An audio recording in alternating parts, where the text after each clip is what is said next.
And this is my really awesome Contigo travel mug, or around the house mug. You haven't got to travel with it if you don't want to. It is a thermal mug. That's why people consider it a good one for travelling.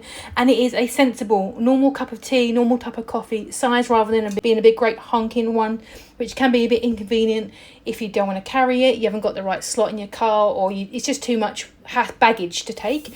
So this is a really good, sensible, normal person size cuppa, and it is thermal, so it keeps things cold and hot. So if you want to make an iced coffee, you certainly could, or a matcha, something like that, or a hot tea, coffee. It will keep you nice and warm. I bought this after some surgery, and I was struggling to finish a cuppa without it going cold. So I bought this to help me keep my cuppa warm, and it did the job. As you can see, it is nice and shiny in there. It's got a thermal wall. It's got a rubber base, so when you put it down, it's got a good resistance. So a little knock, it's got about that heaviness. It's got the weight on the bottom of it, so that it won't topple over easily. It's got a nice weight to it, and that rubber bottom. It's got a nice ergonomic handle, and then we've got the cap that just slits in there. It is a push-in one, but it's got that suctiony thing, so it won't just plop out. You have to give it a good pull to remove it on the little tab.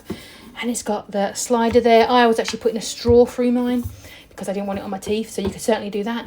So yes, it is just good all-round thermal cup, soup, tea, coffee, something cold, beverage of choice. And yeah, I do recommend it. It's fantastic. And also Contigo is a great brand. I've reviewed it before here, and I really do recommend Contigo generally as a brand. My tumblers, things like that, are Contigo rather than the other brand that everyone went nuts for the last couple of years. So I really do recommend this one. It's a great little travel mug.